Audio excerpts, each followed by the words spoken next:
Hey everyone, it's time for Game of the Year Awards 2020. So I'm going to be listing off 3 nominees for my Game of the Year, and then at the end I'm going to name my Game of the Year. So first up we have The Last of Us Part 2.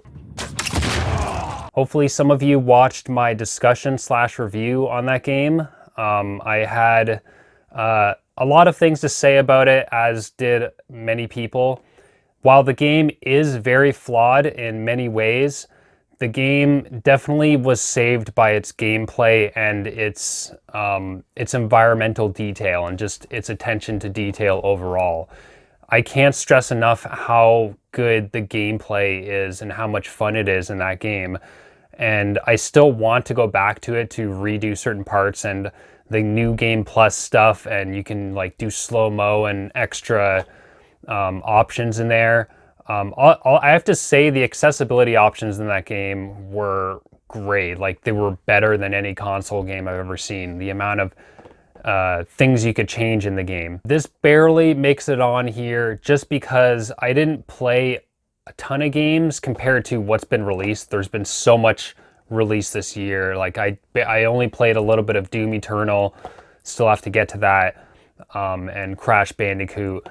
But of what I played, this is probably the 3rd best, I guess. I'm not ranking them, but if I have to say, yeah, that like at the time I would have probably given it a 9 out of 10, but now maybe, I don't know, like 8.5. It's hard to say. There were a lot of flaws that were brought up in other videos, but suffice to say, I still really enjoyed the game. Next up, we have Tony Hawk Pro Skater 2.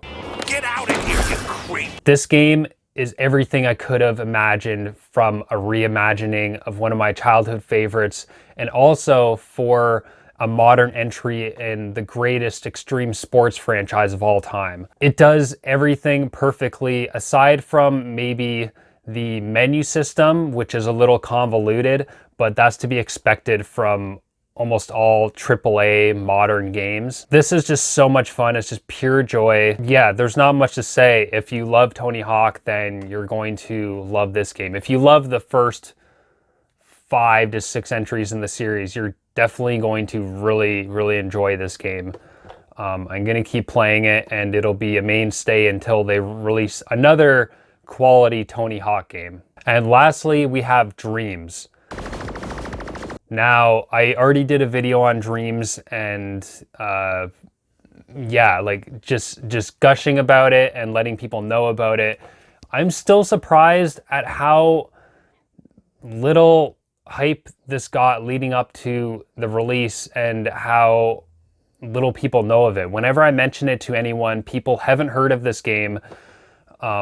And it's so hard to describe what it is. It's more than just a video game or a game creation tool. It's a redefining of what like video games and what like art even in general can be.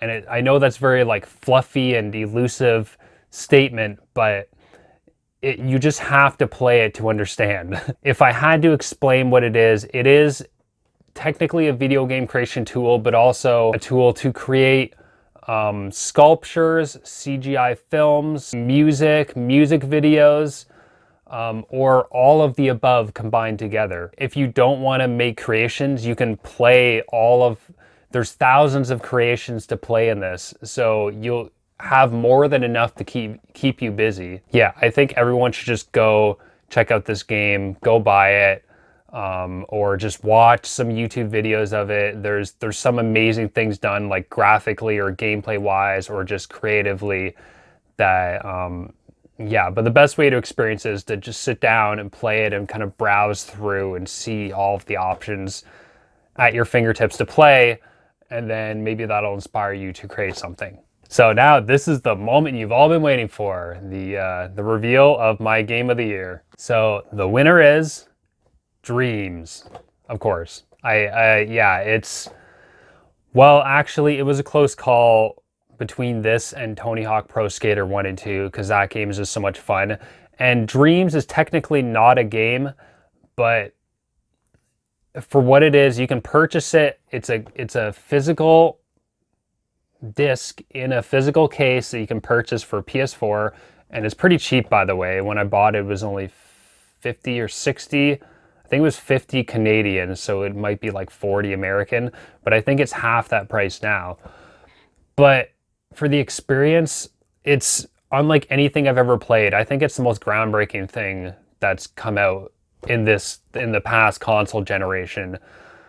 Yeah, I couldn't name anything else. There was so many other games though that could have surpassed it if I played them, such as Half-Life Alyx. I played a little bit of that, but I didn't complete it. So out of all the games that I completed or played for a significant amount of time, Dreams is my favorite of the year.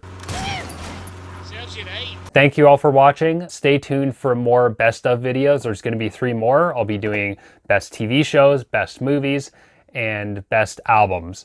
So I'm going to try to release them one a day. So stay tuned for another video tomorrow. Thanks for watching and see you next time.